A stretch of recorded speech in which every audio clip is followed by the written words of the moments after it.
So welcome back to the channel again. इस video के अंदर मैं कुछ बहुत ज़्यादा इंपॉर्टेंट चीज़ सिखाने वाला हूँ रिगार्डिंग फाइनेंस। और ये वीडियो बहुत ज़्यादा इंपॉर्टेंट होने वाली है अगर तुम लिटरली थोड़े बहुत भी इंटरेस्टेड हो फाइनेंस के अंदर, ठीक है। बेसिकली बहुत इजी तरीके से समझाता हूँ मैं कौन हूँ, ठीक है। तुम बोल सकते हो मैं इक्विटी एंड डेरिवेटिव एनालिस्ट हूँ। मेरा काम बेसिकली क्या है, इंडियन मार्केट के अंदर इक्विटी एंड डेरिवेटिव का रिसर्च करना, इंडियन और इंडिया के बाहर के मार्केट के अंदर, ठीक है। तो अभी हम यहाँ पे एक सीरीज कर रहे हैं जिसका नाम है तुम्हें फाइनेंस के बारे में सारी इंपॉर्टेंट चीज़ सिखा रहा हूँ जो तुम्हें कहीं भी नहीं मिलेगी इंटरनेट के ऊपर बेसिकली, ठीक है। स्ट्रेट फॉरवर्ड तरीके में जिसमें तुम्हें समझाने वाला हूँ, ठीक है। तो पहली बात तो ये क्लियर आउट कर लेते हैं। दूसरी बात ये है कि ये वीडियो बहुत ज़्यादा इंपॉर्टेंट होने वाली है अगर तुम फाइनेंस के अंदर इंटरेस्टेड हो। तो इस वीडियो के अंदर हम बात करने वाले हैं रियल एसेट्स के ऊपर और फाइनेंशियल एसेट्स के ऊपर, उनके बीच में क्या डिफरेंस है, क्या डिफरेंस नहीं है, कैसे वर्क करते हैं, क्या प्रोसीजर है, क्या सिस्टम है। इन सब चीज़ों के ऊपर हम बात करने वाले हैं इस वीडियो के अंदर। तो ये वीडियो बहुत बहुत बहुत ज़्यादा इंपॉर्टेंट होने वाली है from a financial stand point of view से। अगर तुम फाइनेंस के अंदर अच्छा होना चाहते हो, इंप्रूव करना चाहते हो, तो बहुत ज़्यादा इंपॉर्टेंट होने वाली है वीडियो तुम्हारे लिए, ठीक है। तो प्रैक्टिकली बहुत ज़्यादा इंपॉर्टेंट वीडियो होने वाली है अगर तुम फाइनेंस के अंदर थोड़ा बहुत भी इंटरेस्टेड हो, ठीक है।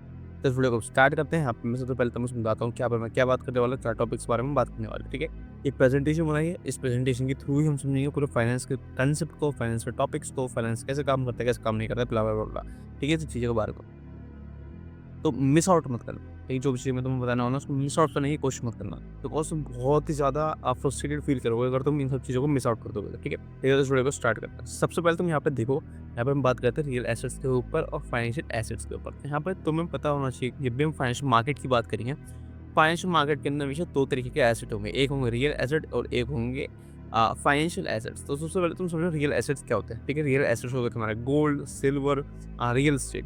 ये ऐसे एसेट्स होते हैं जो टेंजेबल होते हैं, जिनको तुम टच कर सकते हो, इनको तुम फील कर सकते हो, छू सकते हो, मेजर कर सकते हो, देख सकते हो, ठीक है। फिजिकल फॉर्मेट के अंदर ये सारे जो एसेट्स हैं अवेलेबल होते हैं। उसके बाद इनके अंदर क्या प्रॉपर्टीज होती है कि ये इनहेरिट करते हैं फिजिकल वर्थ, ठीक है।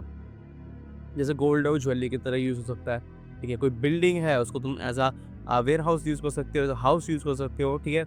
एज़ अ शॉप यूज़ कर सकते हो। तो ये जो एसेट्स होते हैं, रियल एसेट्स होते हैं, उनकी वैल्यू ड्राइव होती है कि वो यूटिलाइज़ करे जा सकते हैं मल्टीपल तरीके में, ठीक है। जैसे अगर तुम स्टॉक्स को तो मल्टीपल तरीके से इस्तेमाल नहीं कर सकते, स्टॉक्स है, ठीक है। लेकिन कोई बिल्डिंग है या फिर कोई प्लॉट है, उसके ऊपर अगर तुम बिल्डिंग बनाते हो तो तुम उसको शॉप की तरह यूज़ कर सकते हो, तो तुम उसको अ, एक रेज़िडेंशियल प्रॉपर्टी की तरह यूज़ कर सकते हो, होटल की तरह यूज़ कर सकते हो, रिज़ॉर्ट की तरह, मैरिज हॉल की तरह, किसी भी तरीके से यूटिलाइज़ कर सकते हो, ठीक है। तो जितने भी ये रियल एसेट्स होते हैं, ये इनहेरिट करते हैं फिजिकल वर्थ, ठीक है। उसके बाद क्या है कि यहाँ पे तुम पढ़ सकते हो कि used to produce goods and services generate revenue, ठीक है। बेसिकली सिंपल सी बात है, अगर तुम्हारे पास कोई लैंड है, अगर तुम्हारे पास कोई गोल्ड है, अगर तुम्हारे पास कोई सिल्वर है, अगर तुम्हारे पास कोई नेचुरल रिसोर्सेज है, फिर किसी भी तरीके की कमोडिटी है, रियल एस्टेट है, उससे तुम इनकम जनरेट कर सकते हो, उनसे तुम प्रोडक्ट सर्विस प्रोवाइड करवा सकते हो, ठीक है। सिंपल सी बात है, लैंड है, लैंड को तुम रेंट पे दे सकते हो। अगर तुम्हारे पास अब कोई बिल्डिंग है, उस बिल्डिंग को तुम रेंट पे दे सकते हो। अगर तुम्हारे पास कोई ऑफिस है, तुम उस ऑफिस को रेंट पे दे सकते हो, ठीक है। तो सिंपल सी बात समझो कि इनकम जनरेट कर सकते हो बड़े आसानी से। प्राइमरीली बहुत ज़्यादा लोग इनकम जनरेट करते हैं रियल एसेट से, ठीक है। अब लेकिन इसके अंदर सब चीज़ें अच्छी-अच्छी नहीं होती, कुछ बेकार भी होती है, उसके बारे में समझ लेते हैं। पहली बात कि इसमें लिक्विडिटी कम होती है। अगर तुम्हारे पास कोई लैंड है, उस लैंड को एक्वायर करने में 3 महीने लगेंगे और उस लैंड को दोबारा बेचने में कम से कम नहीं तो तुम्हें 6 महीने लगने वाले हैं, ठीक है। तो एक लैंड के आने और जाने में ऑलमोस्ट तुम 9 महीने से लेके 12 महीने, मतलब 9 महीने से लेके साल भर तक का तुम टाइम पीरियड लेके चलो, उतना टाइम लगता है, ठीक है। जो बहुत ही ज़्यादा टाइम कंज्यूमिंग है। अब बिकॉज़ इतना सारा टाइम लगेगा, तो जो तुम्हारी मनी है वो एक्चुअली में उस एसेट क्लास के अंदर फँसी रहेगी। इसी वजह से उसके अंदर जो है लिक्विडिटी बहुत ज़्यादा कम है। ऐसा भी हो सकता है कि जो तुम्हारी प्रॉपर्टी है वो राइट रेट पे बिके ही ना 2-3 साल तक, और ऐसा भी हो सकता है कि वो सेम मंथ के अंदर बिक जाए, ठीक है। डिपेंडिंग ऑन कि जो तुम्हारा रियल एस्टेट है उसकी वैल्यू किस तरीके से एप्रिशिएट हो रही है और उस पर्टिकुलर एरिया के अंदर रियल एस्टेट की कितनी ज़्यादा डिमांड है। जो रियल एसेट्स होते हैं, जैसे रियल एस्टेट हो गया, ठीक है, जैसे गोल्ड हो गया, सिल्वर हो गया, ये रिलेटिवली बहुत ही ज़्यादा सेफली तरीके से, इन जनरल सेंसेस बहुत ज़्यादा सेफ तरीके से जो है इन्फ्लेशन के अगेंस्ट प्रोडक्शन प्रोवाइड करवाते हैं, ठीक है। लेकिन जब हम फाइनेंशियल एसेट्स की बात करते हैं वो कम्प्लीटली डिफरेंट है। पहली बात तो टेंजेबल नहीं है, stocks, bonds, debentures, government bonds, और तुम कॉर्पोरेट डिवेंचर्स भी बोल सकते हो। और अगर तुम फाइनेंशियल एसेट्स की बात कर रहे हो, ठीक है, कॉन्ट्रैक्ट्स होगा, ठीक है, फॉरवर्ड कॉन्ट्रैक्ट्स हो, चाहे तुम डेरिवेटिव्स में जा रहे हो, ऑप्शंस, फ्यूचर्स वगैरह हो, स्वैप्स हो गए, ठीक है। जितने भी ये नॉन टेंजिबल एसेट्स हैं, जो फाइनेंशियल एसेट्स हैं, जिनको फाइनेंशियल कंपनीज, फाइनेंशियल सिस्टम, ठीक है, स्टॉक मार्केट, इन सब लोगों ने बना के रखा हुआ है, वो टेंजिबल नहीं होते, उनको तुम टच नहीं कर सकते, फील नहीं कर सकते। बहुत कम चांसेस के अंदर तुम उनसे इनकम जनरेट कर सकते हो। उन्हीं स्टॉक से तुम एक्चुअली में इनकम जनरेट कर सकते हो जिनके ऊपर डिविडेंड मिल रहा है। ठीक है? अगर तुम्हें इनकम एक्चुअली में जनरेट करनी है, ठीक है? दूसरा तरीका क्या होगा कि तुम ट्रेडिंग कर रहे हो, ट्रेडिंग के अंदर तुम्हें पता है ऑब्वियस सी बात है 90% लोग जो मनी लूज़ करते हैं, जो प्रोफेशनल नहीं है, ठीक है? तो बहुत कम चांसेस है कि तुम ट्रेडिंग के थ्रू मनी कमाओगे, जो जनरली तुम मनी कमाओगे वो डिविडेंड्स के फॉर्मेट के अंदर कमाओगे, ठीक है? या फिर तुम लॉन्ग टर्म एसेट्स को होल्ड करके कमाओगे। जनरली क्या है कि तुम एक स्टेबल इनकम जनरेट नहीं कर सकते हो किसी भी फाइनेंशियल एसेट से अनटिल और अनलेस तुम्हारे पास लाखों के अंदर शेयर्स या फिर हज़ारों के अंदर क्वांटिटी के अंदर शेयर्स है किसी भी एक अच्छी कंपनी के, लाइक आईटीसी होगी या फिर कोई भी एक अच्छी कंपनी जो अच्छा खासा डिविडेंड देती है, ठीक है? अब इसके बेनिफिट क्या है लेकिन? पहली बात जो है एंट्री वैल्यू बहुत ज़्यादा कम है। अगर तुम रजिस्ट्रेट करने जा रहे हो 10-15 लाख रुपए कम से कम चाहिए तुम्हें। अगर तुम स्टॉक्स करने जा रहे हो तो 10-15 हज़ार रुपए में काम हो जाता है, ठीक है? अपॉर्चुनिटी बहुत ज़्यादा हाई होती है, अपसाइड पोटेंशियल बहुत ज़्यादा हाई है फाइनेंशियल एसेट्स का। इनके ये सब चीज़ें बहुत ज़्यादा कॉमन एग्जांपल्स हैं जिनको अगर हम वीडियो के अंदर जाके समझेंगे वो कैसे इम्प्लीमेंट होते हैं, किस तरीके से वर्क करते हैं, ठीक है? और तुम्हारे लिए क्या सही है वो फाइनेंशियल एसेट्स और रियल एसेट और एज़ अ फाइनेंशियल और as a equity and derivative analyst from my point of view तुम्हें किस चीज़ के अंदर जाना चाहिए और किस चीज़ के अंदर एक्चुअली में स्टडी करनी चाहिए, अपने आप को एजुकेट करना चाहिए और आगे प्रिपेयर करना चाहिए अपने आप को फ्यूचर के लिए, ठीक है? उसके बारे में भी हम बात करेंगे इस वीडियो के अंदर।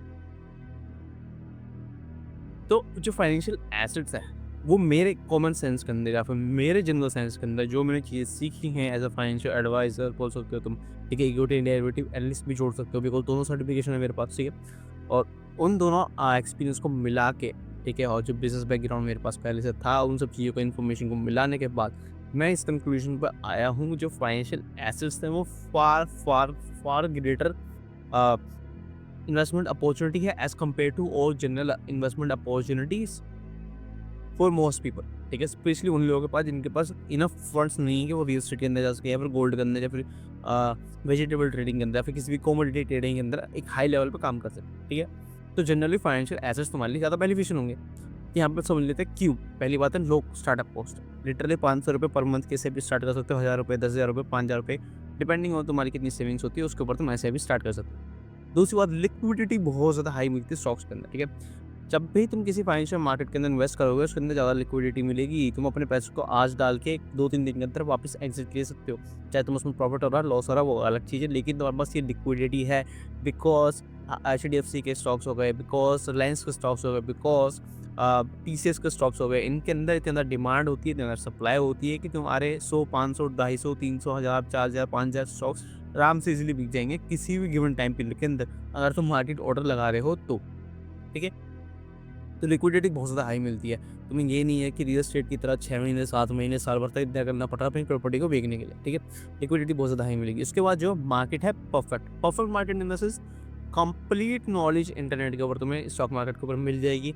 कंपनी के बारे में पता है, ठीक है? कंपनी के प्रमोटर्स के बारे में तुम्हें पता है, कंपनी के बैकग्राउंड के बारे में पता है, कंपनी की फ्यूचर पॉलिसीज़ के बारे में पता है, सारी चीज़ें पता है तुम्हें।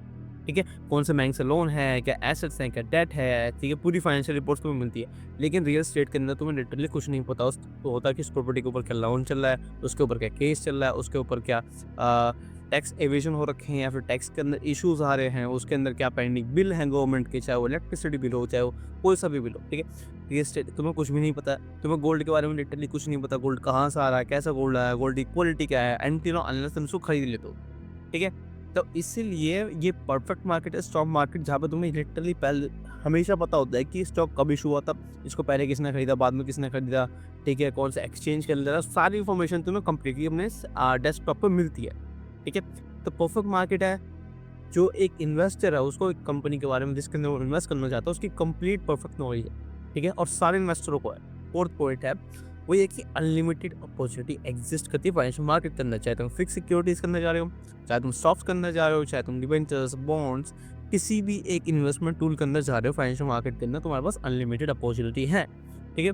तुम्हारे पास 100 करोड़ है, 500 करोड़ है, 1000 करोड़ है, ठीक है? उन 1000 करोड़ को यूज़ करके तुम लिटरली 30,000 स्टॉक्स के अंदर ट्रेडिंग कर सकते हो, इन्वेस्टमेंट्स कर सकते हो।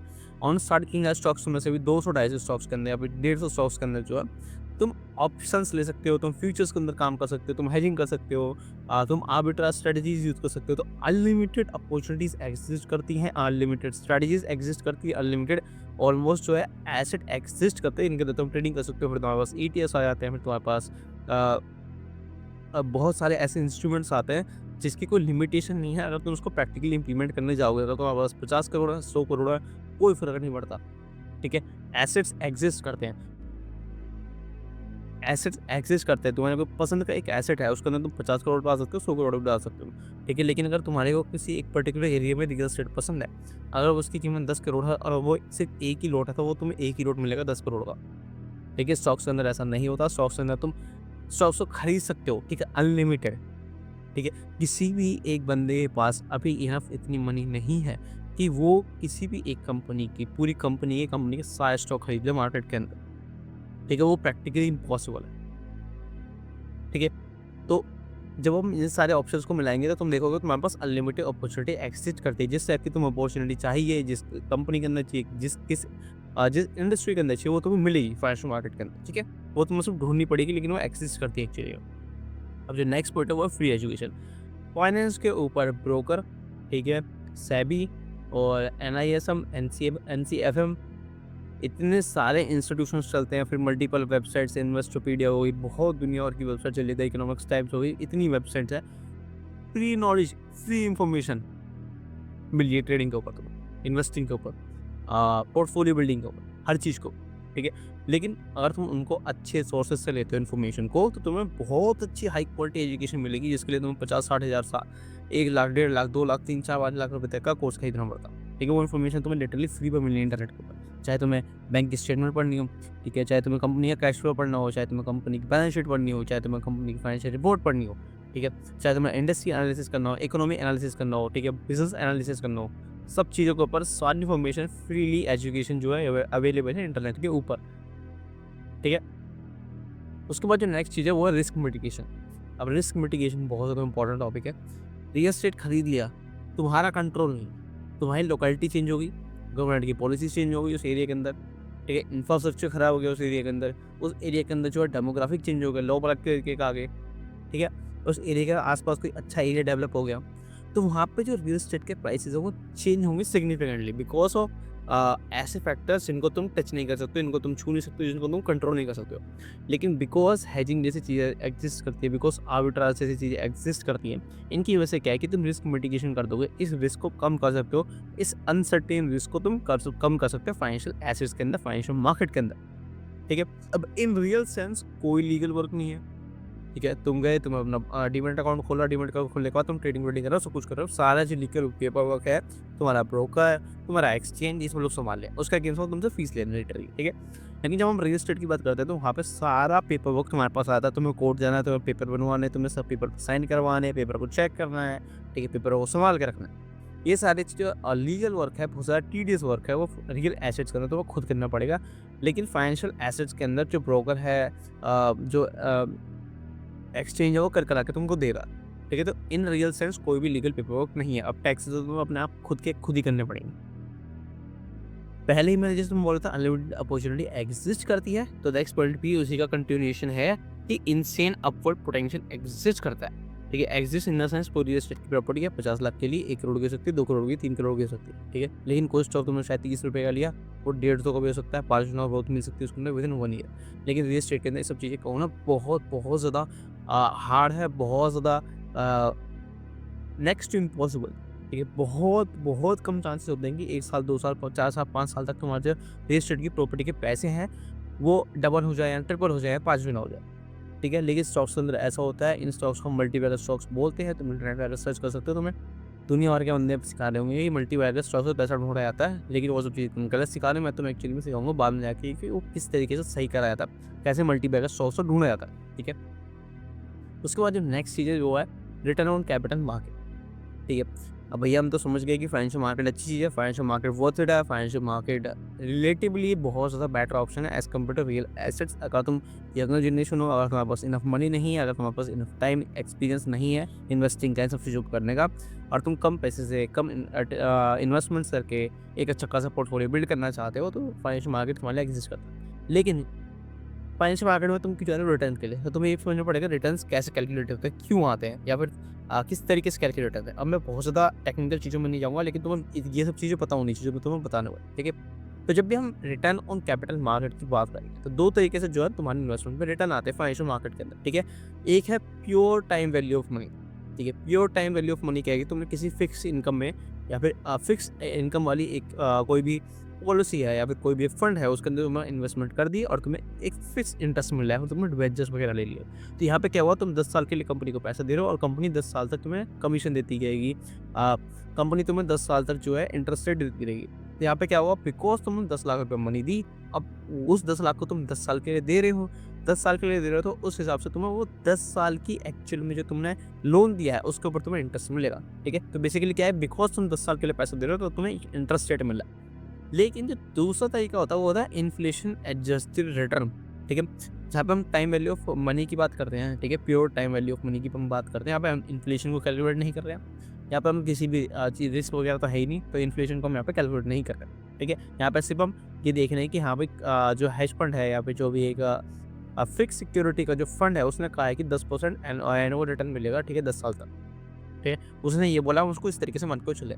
लेकिन जो दूसरा मोर रियलिस्टिक ऑप्शन है capital returns on capital market में को कैलकुलेट करने का, वो है इन्फ्लेशन एडजस्टेड रिटर्न, ठीक है? तो यहाँ पे क्या हो रहा है कि तुम रिस्क को इंट्रोड्यूस कर रहे हो, जो रिस्क है इन्फ्लेशन का, अपॉर्चुनिटी रिस्क, ठीक है? और बहुत सारे ऐसे रिस्क है जिनको तुम इंट्रोड्यूस कर रहे हो मार्केट के अंदर, और फिर तुम रियलिस्टिक नंबर निकाल के लाते हो कि एक्चुअली में तुम्हारा जो नेट प्रॉफिट है, वो लॉस है, वो क्या है, कितना है, और relatively pure time value money से में कितना होता, और ठीक है, अगर तुम किसी और एसेट क्लास के अंदर इन्वेस्ट करते रियल एसेट के अंदर तो क्या होता, उसके बेस पे तुम कंपेयर करते हो अपने इन्वेस्टमेंट्स को, अपनी इन्वेस्टमेंट स्ट्रेटजी को, ठीक है? तो यहाँ पर हम देख लेते हैं कि जो एक फाइनेंशियल मार्केट है उसके अंदर ना रिस्क और रिटर्न का जो एक रिलेशनशिप है वो बहुत ही ज़्यादा पॉजिटिव है, ठीक है? पॉजिटिव बोल सकते हो या फिर तुम बोल सकते हो सिमिलर बिहेवियर है दोनों का। जितना ज़्यादा रिस्क बढ़ता जाएगा उतना ज़्यादा जो रिटर्न है वो भी बढ़ता जाएगा, ठीक है? तो पुराने R1 से नए R1 पे जाओगे, रिस्क बढ़ के रिटर्न बढ़ जाएगा। फिर नए R1 पे जाओगे, फिर रिस्क बढ़ जाएगा, फिर रिटर्न बढ़ जाएगा। फिर नए R1 पे जाओगे, फिर नया जो रिस्क है बढ़ जाएगा, रिटर्न भी बढ़ जाएगा, ठीक है? अब इसका मतलब ये नहीं कि तुम्हें हाई रिटर्न्स ही मिलेंगे। रिस्क बढ़ने का मतलब है कि पॉसिबिलिटी बढ़ जाती है कि तुम हाई रिटर्न्स निकाल पाओगे। इसका मतलब ये नहीं कि 100% गारंटेड है कि तुम्हें हाई रिटर्न्स मिलेंगे ही मिलेंगे, ठीक है? पॉसिबिलिटी बढ़ती है बस। अब यहाँ पे हम समझ लेते हैं types of investments. Financial market समझ लिया, फाइनेंशियल मार्केट के अंदर समझ लिया किस टाइप की इन्वेस्टमेंट्स आती हैं, ठीक है? मतलब बेसिकली क्या-क्या जनरल इन्वेस्टमेंट्स होती है, उसको थोड़ा टेक्निकल तरीके से समझ लेते हैं एक बार, ठीक है? फाइनेंशियल मार्केट्स के अंदर। तो जब भी हम फाइनेंशियल मार्केट्स की बात करेंगे, टाइप ऑफ इन्वेस्टमेंट्स की बात करेंगे फाइनेंशियल मार्केट के अंदर, तो वहाँ पे तुम्हें समझना पड़ेगा कि 2 तरीके की इन्वेस्टमेंट एग्जिस्ट करती है फाइनेंशियल मार्केट के अंदर भी। पहला है नॉन फाइनेंशियल, दूसरा है फाइनेंशियल। नॉन फाइनेंशियल कौन-सी होती है, ठीक है? अब ये मेरा खुद का क्लासिफिकेशन है, जस्ट बिकॉज़ मैं तुमको कह रहा हूँ कि फाइनेंशियल मार्केट अच्छा होता है या फिर फाइनेंशियल एसेट्स के अंदर इन्वेस्ट करना ज़्यादा बेनिफिशियल है एज़ अ यंगर जनरेशन, या फिर अगर तुम बहुत ज़्यादा यंग हो, तुम्हारे पास इनफ मनी नहीं है, इसका मतलब ये नहीं कि जो अदर नॉन फाइनेंशियल मार्केट है वो एक बेकार ऑप्शन है इन्वेस्ट करने का, ठीक है? यहाँ पे मैं दोनों चीज़ों के ऊपर बात करने वाला हूँ। तो टाइप्स ऑफ इन्वेस्टमेंट के बारे में बात कर लेते हैं, ठीक है? सबसे पहले हम नॉन फाइनेंशियल के अंदर बात करेंगे, बिकॉज़ ये प्रीटी मच सिंपल है, प्रीटी मच ज़्यादा कॉम्प्लिकेटेड नहीं है। जब भी हम नॉन फाइनेंशियल मार्केट के अंदर बात कर रहे हैं, तो यहाँ पे हम किसी भी फाइनेंशियल मार्केट की सिक्योरिटी के बारे में बात नहीं करेंगे, चाहे वो इक्विटी, चाहे वो फिक्स्ड इनकम फंड्स हैं, या फिर म्यूचुअल फंड्स कोई भी फंड है, या फिर कोई भी गवर्नमेंट बॉन्ड है, या फिर कोई भी अदर इन्वेस्टमेंट्स है जो फाइनेंशियल मार्केट के अंदर एग्जिस्ट करते हैं, ठीक है? तो जो नॉन फाइनेंशियल मार्केट है उसके अंदर क्या एसेट्स होंगे, commodities, gold, silver, natural gas, vegetables, ठीक है? और बहुत सारी कमोडिटीज़ हो सकती है। उसके बाद रियल एस्टेट, उसके बाद स्ट्रक्चर प्रोडक्ट्स, उसके बाद डिस्ट्रेस्ड सिक्योरिटीज़ और अदर इन्वेस्टमेंट अपॉर्चुनिटीज़। इन सब चीज़ों का आना तो गूगल कर सकते हो, आपको सारी इन्फॉर्मेशन मिल जाएगी। उसके बाद हमें अब आते हैं फाइनेंशियल मार्केट पे, जहाँ पे जिसके बारे में हम अब पूरे चैनल पे सिर्फ इसी पर्टिकुलर पोर्शन के ऊपर हम बात करते रहेंगे, ठीक है? और इसके ऊपर बहुत सारी वीडियो आएंगी, बिकॉज ये बहुत ज़्यादा कॉम्प्लिकेटेड, बहुत ज़्यादा लंबा टॉपिक है। और अगर तुम इसके अंदर एक्सपर्ट बनना चाहते हो तो तुम्हें सारी वीडियोज़ को देखना पड़ेगा। अगर नहीं देखोगे तो एक्सपर्ट नहीं बनोगे, ठीक है? सिंपल सी बात है। तो फाइनेंशियल मार्केट के अंदर जब भी हम बात करेंगे, वहाँ पे जो है पहली जो सबसे इंपॉर्टेंट, सबसे ज़्यादा पॉपुलर इन्वेस्टमेंट व्हीकल होगा वो होगा इक्विटी। अब इक्विटी 2 तरीके से होती है, एक होती है लिस्टेड, एक होती है नॉन लिस्टेड। लिस्टेड मतलब तुम अपने ब्रोकर पे गए, तुमने ग्रो खोला, तुमने जीरोधा खोला, कोई सा भी ब्रोकर खोला अपना, वहाँ पे गए, एचडीएफसी सर्च मारा, एचडीएफसी का स्टॉक का प्राइस दिखा, तुमने एचडीएफसी खरीद लिया। तो ये क्या हो गया, एक लिस्टेड कंपनी जो स्टॉक एक्सचेंज के ऊपर लिस्टेड है।